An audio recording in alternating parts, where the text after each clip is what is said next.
The idea for Frankie was inspired a lot by my own childhood stories. I was a pretty wacky kid. I was always getting lost in my own imagination. I remember when I was in first grade, I convinced my teacher that I was this world-class tap dancer, and everyone was all excited that we were going to have this big performance. They had this local star, until my teacher called my mom and found out that I had no idea how to dance. So I thought if I was going to write a story about a boy in elementary school, I could only base it on my own experiences and letting my imagination kind of get away from me.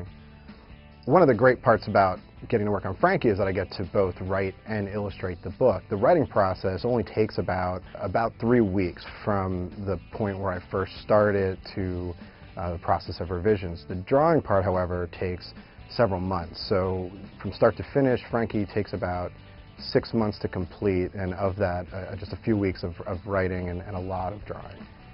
And that's how I draw Frankie Pickle. I chose to create Frankie Pickle as a hybrid, a part chapter book and part graphic novel, because I wanted to have a strong distinction between Frankie's imagination and the world of reality. And I thought that if I illustrated Frankie's imagination as a graphic novel and wrote Frankie's real-life experiences in prose, there would be this really strong distinction between those two worlds. It was only until after I had created the book that we realized that this hybrid format would actually be a really great motivator for kids who were new to reading and struggling with reading, that the graphic novel elements of the book would actually empower them to want to continue reading through the prose to get to the next comic part.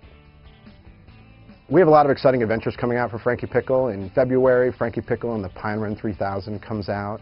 The basic premise is Frankie is a possum scout, and he realizes that the only way that he can move up in rank is to win the Pine Run 3000.